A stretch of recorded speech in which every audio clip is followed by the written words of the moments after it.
morning and welcome to Urban Update. I am Alberto Vasallo, filling in for Byron Barnett. On the show this morning, we'll have a discussion about the recent Ferguson, Missouri developments, and there's a lot. We'll also take a look at the impact of an organization called College Bound Dorchester. And of course, we'll finish up the program with Portraits of Purpose. More on that later.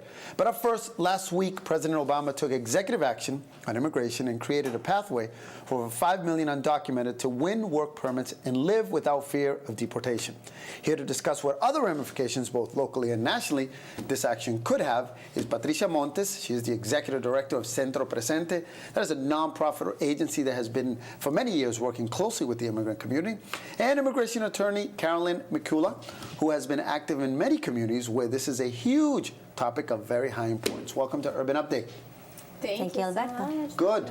All right, we're going to get right into it, Patricia. For those who are not as informed, who does this affect? What's really been the impact of this, and what will it be the impact? Totally, Alberto. According to the statistics, almost 5 million people are going to be affected by this executive order that President Obama announced last week. But I would like to say that, to start saying that this is an important victory for the immigrant community, and this is the result of a lot of work that community-based organizations, not just in Massachusetts but around the U.S., have been, doing a lot of work in order to pass an immigration reform.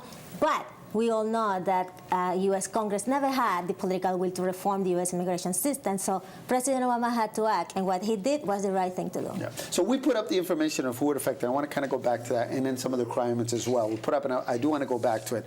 But Carolyn, you've been, as I said, an attorney, a lawyer. Give me a profile from your perspective. Who are these folks who are going to benefit from this? Well, Alberto, the majority of these people are hardworking. They come to this country for a better way of life, just like my grandmother came to this country and all of our ancestors came to this country. So most people I see in my office have been waiting for this for a long time. This was historic. I've seen people crying over this. My office was inundated with phone calls the day after, and this is going to help a lot of families stay together. Just to give a quick recap for people that don't know, this Deferred Action Program helps the parents of children, in the United States citizen children or children that have green cards, stay in this country on deferred action. These parents also have to be in the country for 5 years. Yeah, I want to put up the information again now because I want you both to look at it. The first statistic was up to 5 million immigrants, many who are parents, mostly, as you said, living here for at least 5 years with children who are U.S. citizens, and then the childhood arrivals, the ones that were brought into the country as children. Patricia, I want you to tell me a little bit about that particular group because that one was one of the, I think, one of the most important segments that really got this going in terms of the humanitarian part of this. A lot of these kids are about as American as Obama's kids that he said. They want to contribute, they speak the language, they are going to college, but sometimes it's very hard for them to continue their studies because they are undocumented. They want to contribute. We are part of the fabric of this country. We want to contribute, but unfortunately, our broken immigration system is not allowing people to do that. Yeah. Now, I want to come back to you, Carolyn, because what does this mean for someone who's watching and has no immigration problem? The average American who may not even intersect with maybe immigrants. Maybe they live out in a suburb or somewhere where they don't really interact. But what does it mean for us as a country?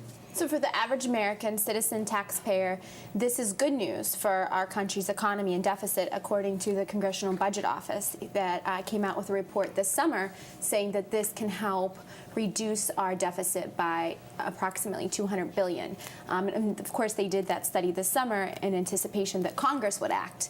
Congress hasn't acted, but it's most likely going to have the same benefits coming from Obama. So this is going to help reduce our deficit. This is going to help people come out of the shadows, which means that all the money that they've been saving for all their years of hard work, and they were afraid of investing in this country because they thought they may lose it all because they'll be deported one day. Now they want to invest. They want to start businesses. Many of them already have, but they also want to buy houses. So this can help the housing market. And this is also good for Americans that wanted to hire these people and for a long time couldn't because they were waiting for them to be able to have their proper documentations. Now, I know that you wanted Carolyn to talk about this a little bit, but I think the requirements are very important too. I want to show that up on screen too, because some of the requirements, there is a process. This is not just amnesty. And in the most simplest... It's not amnesty, actually. Yes. Go ahead. It's just going to allow people to have a work permit to live and work, in a legal way in the United States. pay administration fee, taxes. pay administrative fees, and they're subject to a background check, right? Yes, totally. But this is not going to give them the opportunity to receive citizenship or anything else. This is only a work permit, and people have to understand that. Yeah. Carolyn, you're going to have the last word because what is the biggest misconception from folks who aren't really into this that you've heard? Well, I think just with what Patricia's saying, this doesn't give people a green card, which is they are not a legal permanent resident of the United States, so they can't travel back to their home country, which is a negative and unfortunate result for them. But this is not giving them amnesty because it's not giving them a path to a green card or citizenship. And this is an ongoing thing, right? So we'll have you guys back. That would be great. We look All right, forward thank to you, it. Carolyn. Gracias. Patricia. Thank you. Always. All right, when we return, the controversial decision by the grand jury not to indict in Ferguson, Missouri. I have all the details here on Urban Update.